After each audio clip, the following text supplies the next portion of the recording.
Nous sommes en décembre 2019. Marie-Christine Coule a fait 8000 km depuis Madagascar pour assister à la COP25 à Madrid. Elle a pu obtenir un financement des Nations Unies, mais malheureusement, ses amis activistes n'ont pas été aussi chanceux qu'elle et ils ont dû rester au pays pour une histoire d'accréditation refusée par le ministre de l'Environnement.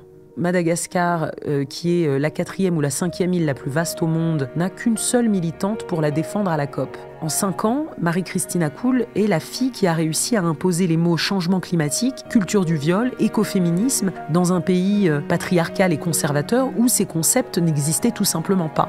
Ça la poursuit même jusqu'à la COP25, puisque là-bas, elle est prise à partie et insultée par le ministre de l'Environnement malgache qui lui reproche de l'avoir critiquée sur Facebook.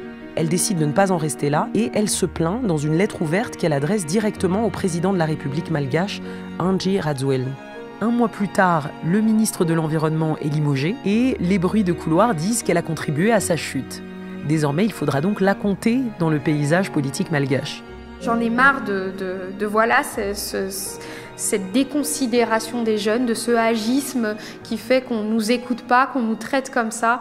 Je pense qu'on m'a déjà assez marché sur les pieds dans ma vie. Et je ne voulais pas qu'un ministre en plus confirme ça et dise « Ouais, de toute façon, tu n'es rien, je peux t'écraser, je peux te traiter comme je veux ».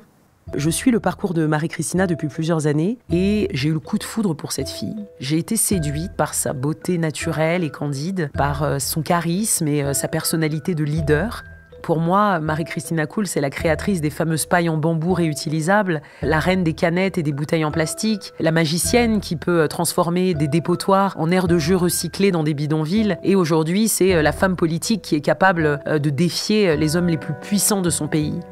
Et en faisant son portrait, je découvre une autre Marie-Christina, hypersensible, écorchée vive, qui a construit son combat sur ses propres blessures. Et ce qui m'a touchée, c'est le fait qu'elle s'expose personnellement et qu'elle se mette à nu pour ses combats. J'avais un compagnon qui venait justement de l'Anjouï. J'ai fait une fausse couche et il m'a accusée en fait d'être responsable de cette fausse couche à cause de...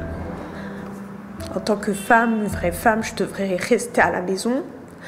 Je ne devrais pas travailler autant, alors que selon les médecins, c'était une anomalie génétique. Et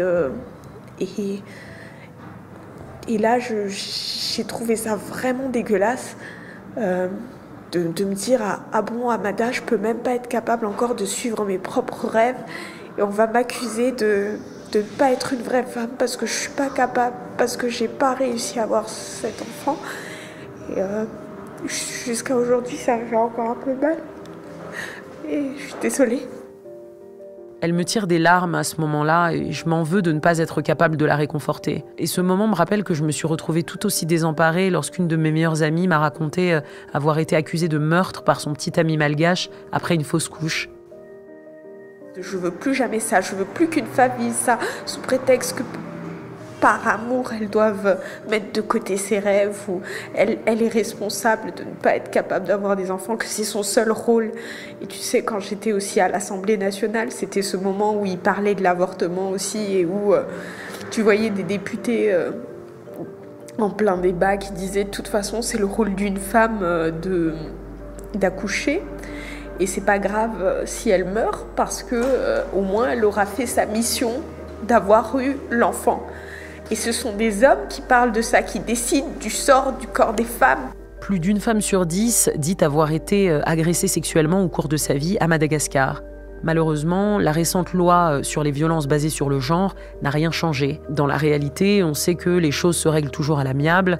On achète le silence avec une somme en liquide ou 1 ou 2 ébus pour maintenir la cohésion sociale d'un village.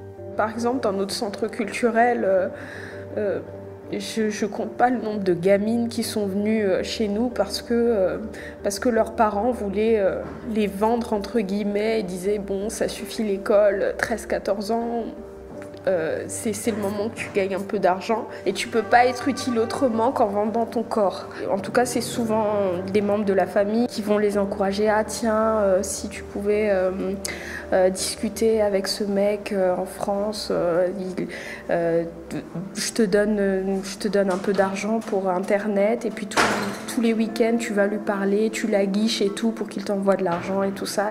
Chez Marie-Christina, la lutte pour le climat et contre l'oppression des femmes sont en fait deux faces d'une même pièce. Elle parle carrément de viol de la terre et elle m'avoue même qu'elle est capable de pleurer devant un feu de forêt. La raison pour laquelle je suis pas seulement féministe mais écoféministe, c'est justement parce que j'ai trouvé enfin un courant qui correspondait à ce que je ressentais vraiment. Même si ça semble très métaphorique, Madagascar qui est connu comme ce pays de méga biodiversité qui pourtant aujourd'hui voit ses poumons arrachés, donc ses arbres complètement arrachés de sa terre. Je faisais très vite le parallèle entre ça et cette violence ressentie par les femmes où elles n'ont même pas leur mot à dire lorsque elles subissent ces violences, lorsque leur corps ne leur appartient plus. On ne pourra pas avoir cette société harmonieuse si les comportements ne changent pas vis-à-vis des femmes ou vis-à-vis de l'environnement. En janvier 2019, Marie-Christina met les pieds dans le plat.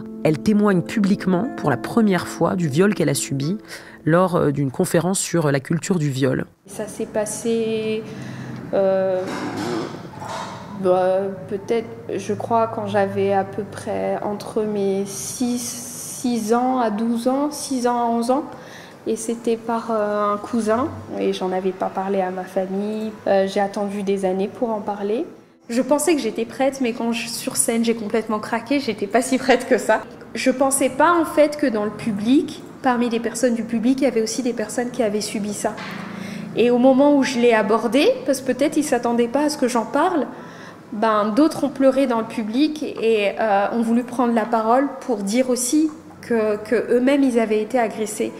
Et il y a notamment une amie, je savais pas qu'elle avait vécu ça aussi dans son enfance.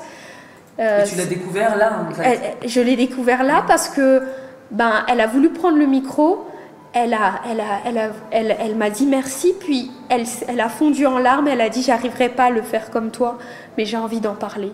Sans relâche, elle continue de prêcher contre la culture du viol partout où elle peut, notamment dans des conférences et même jusque dans l'université où elle enseigne. Plusieurs hôtels de la ville ont déposé plainte au niveau de la doyenne en disant des professeurs accueillent des étudiantes à l'université et c'est un véritable passage. Et donc il y a eu une discussion et j'étais vraiment choquée de voir par exemple un professeur qui dit « mais moi c'est comme ça que j'ai rencontré ma femme ». Ou c'est ahurissant, ou des professeurs qui disent mais non, mais elles aiment ça, c'est elles qui nous chauffent, elles font ça pour leurs notes, c'est du donnant-donnant, tu vois.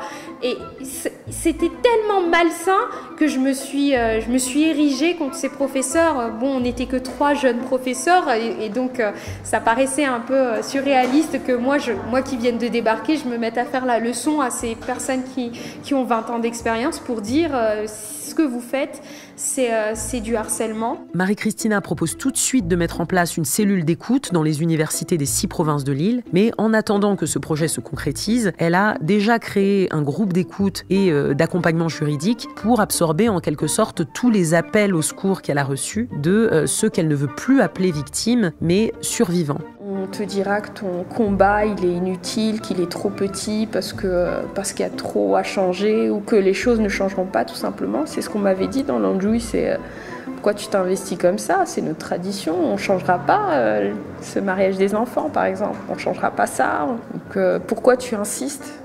C'est parce que c'est ton travail que tu insistes ? Non, c'est parce que j'y crois que j'insiste.